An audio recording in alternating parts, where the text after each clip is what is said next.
Intuitive revulsion. It's a term that was used by writer Malcolm Gladwell in the book Blink, The Power of Thinking Without Thinking. In the opening 5 pages of the book, Malcolm tells a story of how in September 1983, the J. Paul Getty Museum in California were approached by an art dealer. Now, I'll apologise ahead of time, I'm going to fail to pronounce these names, so bear with me. But they were approached by the art dealer Gianfranco Becina with an incredible find: a marble statue called a kuros, a kind of ancient Greek statue from the 6th century BC. There are supposedly less than 200 of these believed to still exist, and most that are recovered are either badly damaged or in fragments from grave sites or archaeological digs. But this one, however, was almost perfectly preserved. And Becina, naturally, wanted to sell it to the Getty Museum for the low price of $10 million. The museum reached out to a geologist from the University of California, a chap called Stanley Margoli, who spent 2 days examining the sculpture. He used specialist tools, he took a core sample from it, he used an electron microscope, electron microprobe, mass spectrometry, X-ray diffraction, X-ray fluorescence, hundreds of tests, and he confirmed that the statue was made of dolomite marble. He was able to confirm that it came from the Cape Vathi quarry on the island of Thasos, and the statue was covered in a layer of calcite. This only happens, Stanley stated, when dolomite turns to calcite over the course of hundreds, if not thousands of years. The statue was old. It wasn't a contemporary fake. The Getty Museum was satisfied, and after 14 months of investigations agreed to buy the statue. But the kuros had a problem. It didn't look right. And the first to point this out was an Italian art historian named Federico Zeri, who had previously served on the Getty's board of trustees. When Zeri was taken down to the museum's studio to see the kuros in the December of '83, he found himself staring at the sculpture's fingernails. In a way he couldn't immediately articulate, they immediately seemed wrong to him. Evelyn Harrison was next. Evelyn was one of the world's most foremost experts on Greek sculpture. She was in Los Angeles at the time, and Arthur Houghton, who was the then curator of the museum, took her down to see it. Harrison remembers how he just swishes the cloth off the top of it and said, "Well, it isn't ours yet, but it will be in a couple of weeks." And her immediate response was, "Well, I'm sorry to hear that." What did Harrison see? A few months later, Houghton took Thomas Hoving, former director of the Metropolitan Museum of Art in New York, down to Getty's studio to see the statue as well. Hoving always makes a note of the first word that goes through his head whenever he sees something new, and for him, when he saw that kuros, his first word was fresh. It was fresh. And fresh is not the right reaction to have to a statue that's supposed to be over 2,000 years old. And to quote the man, "I had dug in Sicily where we found bits and pieces of these things. They don't just come out looking like that. The kuros looked like it had been dipped in the very best cafe latte from a Starbucks." Thomas Hoving turned to Arthur Houghton, the curator, and asked, quite bluntly, "Have you paid for this yet?" And Houghton, as Hoving remembers, looked stunned, and followed up saying, "If you have paid for it, try to get your money back. And if you haven't, don't pay for it."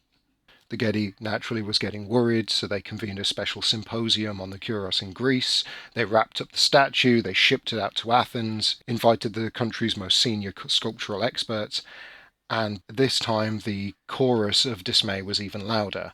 Evelyn Harrison at one point was standing next to a man named George Despinis, the head of the Acropolis Museum in Athens. He took one look at the kuros and blanched, saying, "Anyone who has ever seen a sculpture coming out of the ground could tell that this thing has never been in the ground." Georgios Dontas, head of the Archaeological Society in Athens, saw the statue and immediately felt cold, saying, "When I saw the kuros for the first time, I felt as though there was a glass between me and the work." He was then followed in the symposium by Angelos Dilivorias, director of the Benaki Museum in Athens. He spoke at length about the contradictions between the style of the sculpture and the marble from which it had been carved. Why did he think it was fake? Why is it that all of these people, when they first lay eyes on it, feel a wave of magic? doesn't really feel like magic anymore. And if you're watching this, you probably feel the same way, but you might not be able to explain why. When I look at Magic the Gathering and modern Magic the Gathering art as it stands now, it's not hard to see the parallels where we look at these cards, we look at the art, and there's something that feels off. There's something that feels fake. There's something that feels like the human element has been taken out of the work in favor of mass-produced simplification so that the product can be generated and churned out. And this video is going to just dip into the surface of that for a minute, because this, once you look into this as an argument that AI art is already in Magic the Gathering, it just explode. Like, there is so much here to talk about, you can't cover it in one video. So let's break this down into two sections, shall we?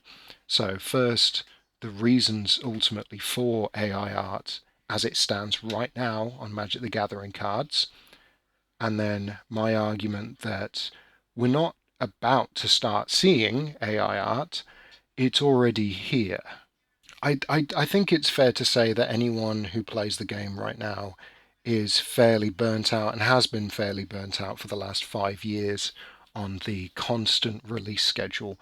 And let's be brutally honest, the artists, the many hundreds of talented artists that WotC, Wizards of the Coast, Hasbro can employ for these projects, they can't keep up with the demand. By late 2025, Standard will consist of Dominaria United, Brothers War, Phyrexia All Will Be One, March of the Machine, March of the Machine's Aftermath, Wilds of Eldraine, The Lost Caverns of Ixalan, Murders at Karlov Manor, Outlaws of Thunder Junction, The Big Score, Bloomburrow, Duskmourn, Foundations, Aether Drift, Dragonstorm, Final Fantasy, Age of Eternities, and potentially Spider-Man and an as of yet unannounced Universes Beyond set that I'm going to guess is Skyrim.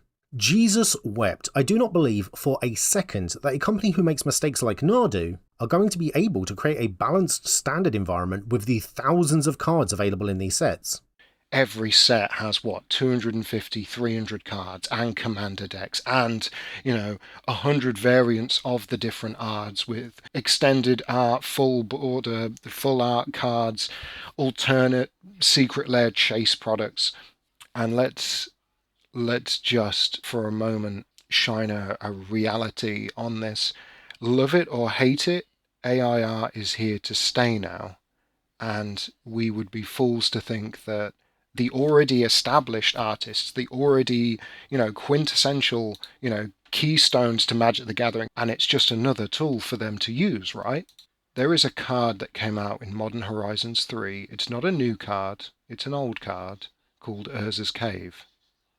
And every time I look at this art from Mark Poole, from well-known Magic the Gathering artist Mark Poole, every time I look at this image, something feels off. Something feels like it was generated by a machine.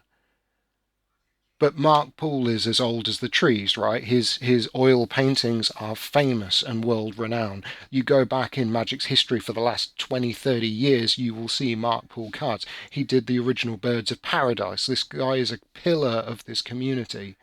Do you really think he wouldn't use a tool in his arsenal if it meant making good art or better art or easy art quicker and to a timetable and a deadline? Because all of them would.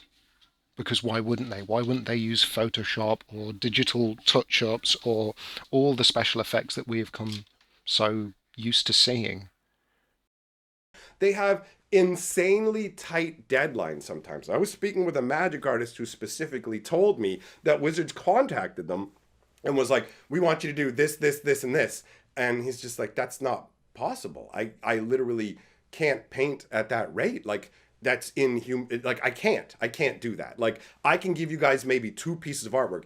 You want 5. Like, I'll do what I can, but this is absolutely insane. So you got other people who are like, yeah, you want artwork? No problem. Okay, hold on. I'll go grab this, click, click, click, slap it in, put it underneath, and just trace over it. And that's what's going on. This isn't the first instance we've seen of it, and it won't be the last, right? I look at Urza's Cave and I look at the windows in the trees and the structure of the arches and the walkways, and it doesn't feel real. It doesn't feel right.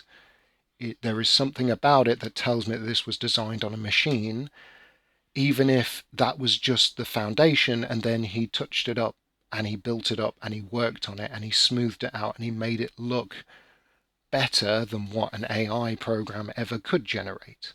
But this video isn't just about Mark Poole. It's about acknowledging the fact that AI art is already here and the intuitive revulsion is strong in the community. Let me do an experiment for you. I want you to think about your favorite Magic the Gathering card in the whole world. Last year, last 5 years, the last Commander game you played, last Standard game, Modern, you name it. Your favorite card. Okay, get that picture in your mind. I bet you could tell me every single thing about that card. You could tell me how much mana it costs to play, the best combo pieces, everything. One of my favourite cards, if not my favourite card in Magic the Gathering, is Neheb the Worthy from original Amonkhet block. It was the commander to my first commander deck that I ever put together, and it's not the best card, it's not the greatest card. On the right day, I could read you through every single detail of this card, but I tell you what I can't, remember off the top of my head, and that's who the hell painted it. And this wonderful artwork was created by Chris Rann, the same Chris Rann who would then return in Hour of Devastation to update the character as an Eternal, as a zombie Minotaur, as Neheb the Eternal. You have wonderful continuity there, wonderful paintings. And don't get me wrong, this isn't the last we would see of Neheb the Eternal. He would return for a second time in the War of the Spark set, painted by Igor Kierluk. And it is a magnificent piece of work. It is a beautiful, beautiful work of art. I cannot credit these artists enough for what they are capable of, to the degree where you can see the brushstrokes on the canvas. But I, like many Magic the Gathering players, cannot remember their names. And if we're being brutally honest, you can't either. Maybe 1 in 10 or 1 in 20 of us take the time to memorize the names of the artists of our favourite Magic the Gathering cards, because they're game pieces, and because that's how we see them, that's how corporate sees them. So why would you care if a game piece, if the wonderful art on the card that you love so much, if that was created by a machine rather than a person, right? That once Wizards of the Coast makes this fundamental shift over into not really being what it was, that they will also loosen their stance on AI art and see if they can slide AI art by people. Because if they can get AI art going and they can get AI card design going, then they can churn sets out as fast as they could be printed. Leaning more into AI, Wizards of the Coast has just put out a job posting for a principal AI engineer. Now, this is somebody who's supposed to be the big daddy of AI. They're supposed to have a whole bunch of experience with AI and leading teams, being the overall architect. So they're going to be creating essentially AI tool libraries for people to use. It says it's specifically going to be used to generate text and art, right? When we return to Mirrodin for the second and final time in Phyrexia All Will Be One, there was a card released called the Monumental Facade, or Facade, however you want to pronounce it. It's an interesting card. It plays to the oil counters that were themed to the set, introduced with the set. And it's a great piece of art by Bruce Bernice. Every time I look at that card art, something in my mind looks at it and tells me that a machine did that, not a person. And yet you can look at the full-size art and you can see, again, the digital brushstrokes, you can see the little people that he's added, you can see all the things that tell you that a human being made this as a piece of art, not an AI. So what is it about these shapes? What is it about this art that speaks to me in the last 2 years, since the explosion, since the the creation of AI algorithms that can actually create art now, rather than just the Google search of, oh, I want to look at a red car, and you get 100 different pictures of Fords and Mustangs and Toyota pickup trucks and you name it. If we add purple sky, it'll more easily add it in because it's not being. Look at that. So let's try ruined city. And we'll forge that one. All right, here is our ruined city. And I think this does lend itself to what we kind of saw in the background. So we march in deeper through the shrubbery and through the overgrowth, and we come upon the ruined city with a flavor text that reads, "When it falls, the hanged can't be blocked by a body." There's definitely some darkness here, something horrible that's happened, but it's almost as if we're not seeing any people, anything that's alive or regular that we would see across a plane. What is it about this picture that just screams to me that a machine did this? Rather fittingly for the mechanical plane of Mirrodin, then New Phyrexia. It could be the exaggerated proportions, it could be the way certain structural elements don't seem to look natural. It could be the way that the shape of the monument itself is in the shape of Elishnorn's headpiece. I'm not a Magic the Gathering artist, hell, I'm not an artist at all. But there is something about the rise of AI art that we have to take a step back for a moment and go, is it already here? And if it is here, what form is it taking? And then we have to be very careful with how we actually analyze this, because if you go back to older sets, it's really easy to find false positives, right?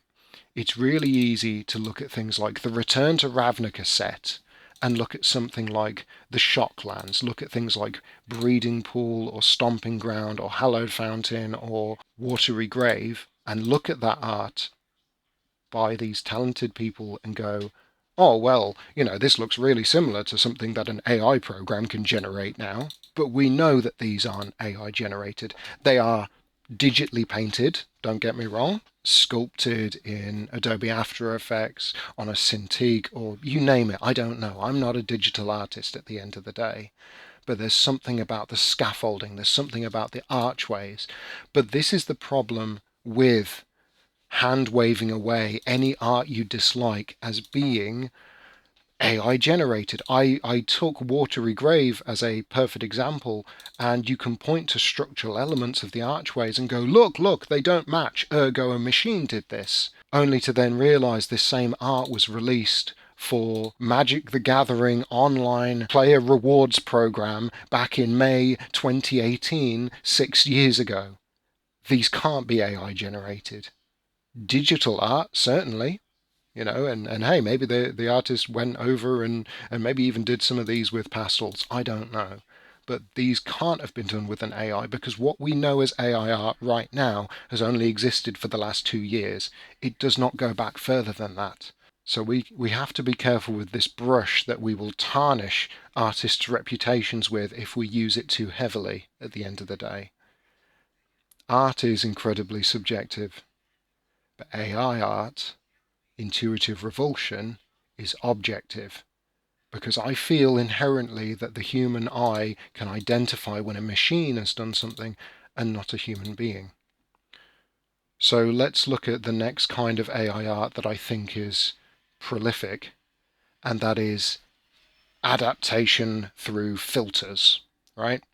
The new Magic the Gathering Foundation set has come out, and as part of it we have a whole flurry of cards that are current cards that exist, but with a wonderful, new Japanese style look, okay?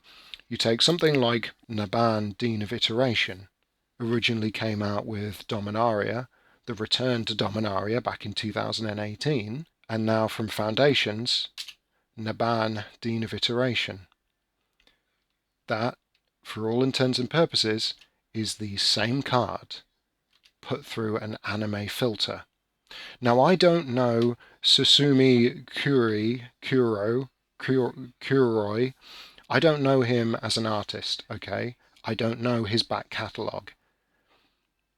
But the reality is, if you are going to adapt a Magic the Gathering card into your style, you need to change the layout more than this. Because the danger is it is too easy for someone to look at this and look at the original printing and go, oh wow, all you did was take that and slap it into an AI art filter generator, click to the button that said turn this into an anime Japanese art style character, and bam, there it is. Robots don't feel fear. They don't feel anything. They don't get hungry, they don't sleep. I do. I have even had dreams. Human beings have dreams. Even dogs have dreams, but not you. You are just a machine. An imitation of life. Can a robot write a symphony? Can a robot turn a canvas into a beautiful masterpiece? Can you? On Naban and on Naru Meha, Master Wizard from Dominaria, the art is made, or was made, with the intention of making it look symmetrical. So everything on the left-hand side of the card was mirrored, not perfectly, but mirrored onto the right-hand side of the card. These are two master-level wizards changing reality itself, of replication, of repeating abilities, of repeating effects in the world, of being able to copy spells, of being able to change the very nature of the world around them. And that's representative in their specific art, because although both sides of the card look the same, they are not. But there are enough cues on one side of Naban, on the left side to the right side, for you to take a double take looking at the card and go, is he warping my perception of reality as I look at him, right? You lose that when you look at the new Foundations art, because it is mirrored one side onto the other, and you could draw a line straight down the middle and see very little that's changed between the two halves. It's not enough.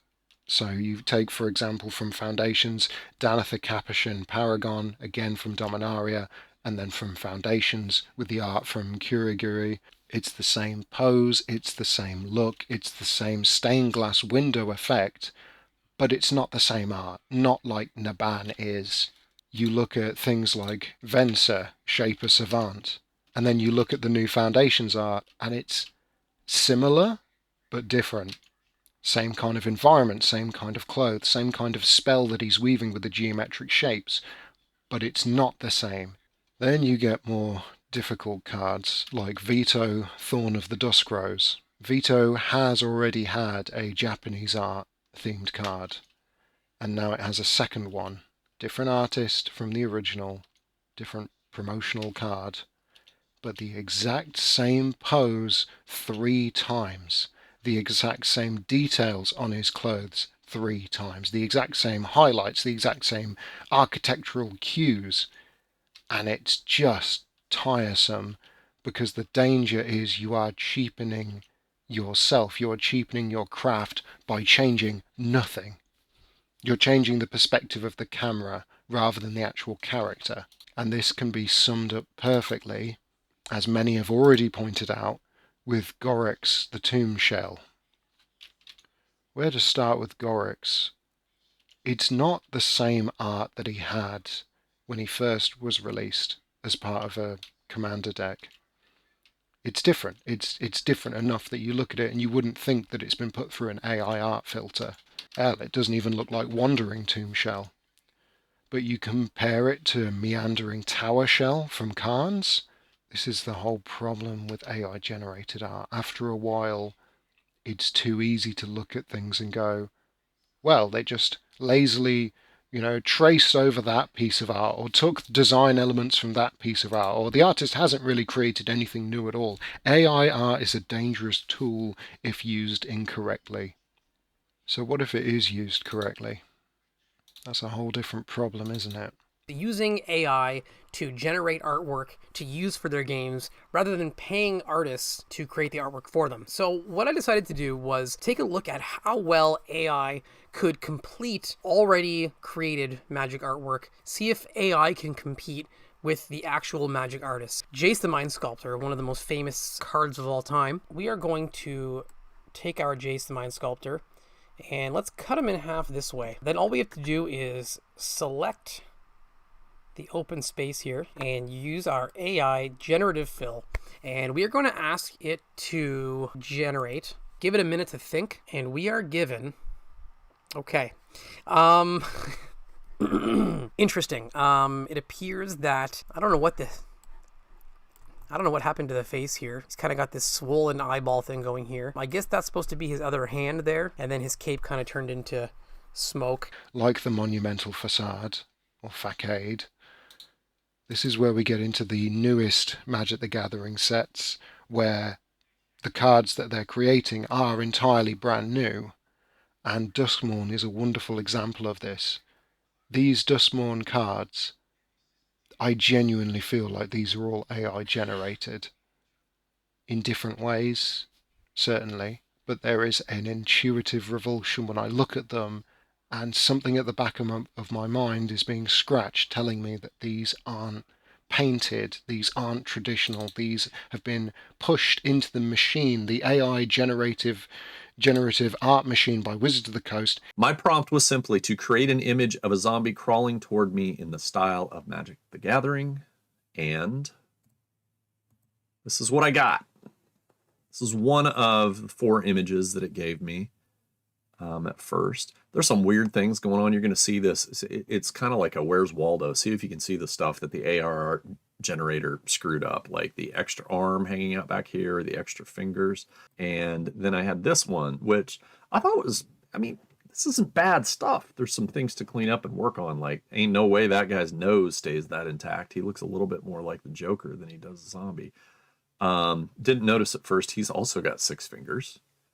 There's some things the AI kind of doesn't understand about human anatomy. Give me a flying demon with 6 eyes and 6 horns and wings and 6 black orbs of power in a spooky house. There it is, Doomsday Excruciator, with his 6 fingers on his hands and his 6 clip art horns that have been rotated, copied and pasted and rotated, and his eyes that just don't feel right in that skull. Which is great for a demon, considering that they're meant to feel otherworldly and incorrect. But then the whole way background looks otherworldly and incorrect. It doesn't look like a part of a haunted house. It doesn't look like a part of anything. It looks like a liminal space.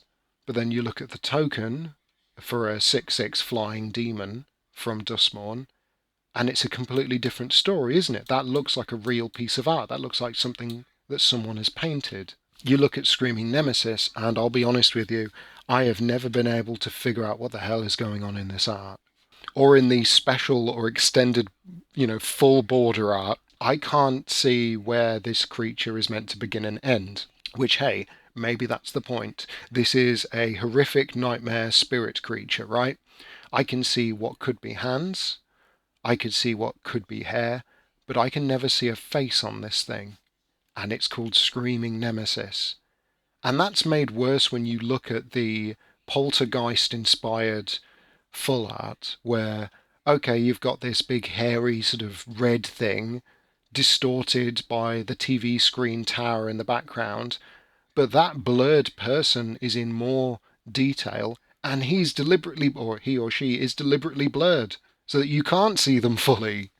And these problems ultimately are summed up so perfectly by the face of Duskmourn as a set, the head honcho demon, the one that turned the plane into the nightmare spooky haunted house that we've all come to grow and grown at, Valgavoth Terror Eater. Valgavoth, maybe Antonio Jose Manzando, maybe he did paint you, but there's that part of my mind that tells me that you were generated by AI. Or maybe not this card of Valgavoth. Maybe all of the cards that were released for the Archenemy format. You can't tell me when you look at I Am Duskborn as a card for Archenemy, you can't tell me that that art doesn't look like something in current year that hasn't been crunched into an AI generator and spat out, right?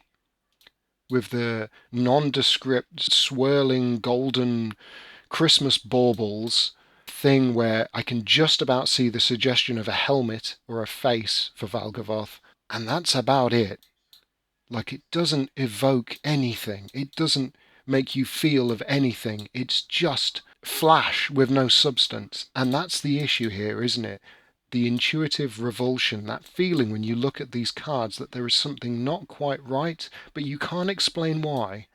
Because maybe you're not a professional Magic the Gathering artist, but you know what? You don't need to be when you look at these cards, when you've been holding them for decades in the palm of your hand, and you look at something and you go, this doesn't feel right. And not in a spooky haunted house way, but in a, this doesn't feel like a real Magic the Gathering card anymore kind of way.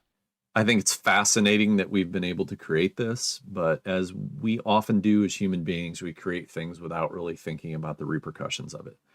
This is going to impact the arts. This is going to impact artists. This is going to impact young people who may think about the arts or change their mind because they know they're going to be competing with computer-generated artwork.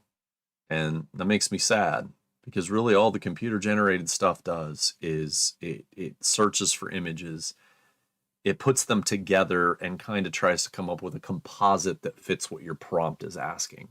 It's the same thing with the text readers. And it doesn't generate anything new under the sun. It just plagiarizes. So it's kind of sad. Neheb the Eternal was painted one final time by Alex Stone for the Commander Masters set. They reprinted his original art from Hour of Devastation, and they gave us one of the many sideways portrait shots that they featured as their special artist series or whatever they call it. I don't like these portrait shots. I don't like them at all. And I don't like them because I've seen this exact same thing created by AI. That sideways portrait is not difficult for an AI to create and spit out and put on the screen. But I'm not going to drive myself mad trying to convince you that Alex Stone didn't paint this, in the same way I can't convince you that the quality of modern Magic the Gathering art is somehow better than it's ever been. You have to decide that for yourselves. But one note that I will end on, because this is a subject that's been talked to death, but I don't think anyone's ever actually gone in and looked at the current cards and gone, does this actually feel like a real Magic card, or does this feel like a machine has created it? because Wizards of the Coast need to release thousands and thousands of cards every single year, and the artists, let's be brutally honest, can't keep up anymore, right? Let's point out the fact that people are already making card games with AI-generated art, and people don't really mind, do they? But because Magic's got an established history of this that they have to maintain, are they going to be able to make it slide? My personal opinion, the reason I've made this video, is because I feel if Wizards of the Coast just step off the gas for 5 minutes, maybe a lot of this damage, a lot of this bad will that they've generated over the last 5 years could be undone. They don't have to go down this path. They don't have to do anything. They have Hasbro overlords now, but they were having problems with their creative teams before Hasbro ever bought them up. I'm genuinely interested what you guys think, because at the end of the day, I've created this mirage, this video, like Ristic Studies would, like so many other Magic content creators would. But my point to this whole video is, I don't think you're crazy if you think Magic the Gathering is currently created using AI art, if that's what your gut feeling tells you. Because it's not the same anymore, is it? And it will continue to encroach until maybe the majority of sets have 70%, 70% of the cards generated with AI art. Maybe on the commons, maybe on the uncommons, maybe on the draft chaff that now clogs our collections, right? If you're convinced as an entity that people don't care about the commons and uncommons, they only care about the select, specific, very powerful cards that show up in sets, why not just have an AI create all the art for those? Have the actual artists that are talented, expensive people, have them create the art for the rares, the mythics, the ragavans, and the and the dockside extortionists and all that good stuff, the planeswalker cards. But then for the rest, just click a button and generate 1,000 tutu bears or French vanilla creatures, because people don't care about them, right? AI art is already here, and if you don't think it is, ask yourself, why would Wizards not implement it the moment they get a chance? I can just see that happening. I can just see them going ahead and doing it and thinking there's nothing wrong with it. And as a company trying to save money, trying to trim costs, in their eyes, there is nothing wrong with it. Nothing. They're just a company evolving and moving with the times. They don't care, at least they care enough that they don't want to get in trouble. But they actually don't care about the end result, because companies are business and you have to trim the fat. You got to move things along and evolve or die. It's adapt or die type world. Which it seems Hasbro, owners and corporate overlords to Wizards of the Coast, are all for. Meaning, I fear it won't be long before we start to see it in Magic, if we haven't already. It's bad for the environment, it's built atop stolen art from thousands of uncredited artists, and quite frankly, it's just a bit crap. Regardless of whether it's text or images, AI will never be capable of true creation and only ever able to output poor facsimiles of previous work. If this is what Hasbro want for Magic, I think the game will be worse for it. I do have to admit that unfortunately, this probably is going to be another tally in the column of, yo, let's get AI artwork rolling faster and get rid of the artists, because at least with AI artwork, we can just go, oh no, a guy named Bob made it in our office, right, Bob? You're a super painter and you're responsible for every painting. Wow, Bob paints like 500 paintings a set. Yeah, he's a real prolific digital artist. So I fully see Wizards switching over to an AI model where they just have somebody tweaking the art enough that they can call it their own, because that's the real thing that's holding companies back. Once the laws kind of catch up, because at some point, it's going to be inevitability that AI that's created by corporations or whatever will be considered their stuff. But for now, AI is kind of cobbled together mostly. In most cases, all AI is cobbled together out of stolen stuff, right? Midjourney was apparently trained swiping a whole bunch of magic art. So they stole like 15, 20,000 different pieces of magic art to actually go ahead and get that working. And there's a bunch of magic artists who are suing Midjourney, and I think maybe some other AI as well. So it's a really, really rough time to be a magic artist. For a time, ultimately, it wasn't clear. The Kuros was the kind of thing that art experts argued about at conferences. But then, bit by bit, the Getty's case began to fall apart. The style was wrong, the design and proportions were wrong. All signs were pointing to this being a forgery. So what of the scientific analysis that had said that the surface of the Getty Kuros could only have aged over hundreds or thousands of years? Well, turns out that things aren't that simple. Upon further analysis, another geologist concluded that it might be possible to age the surface of Dolomite marble statues in a couple of months using potato mould. And in the Getty's catalogue there is a picture of the Kuros with the annotation about 530 BC, or modern forgery.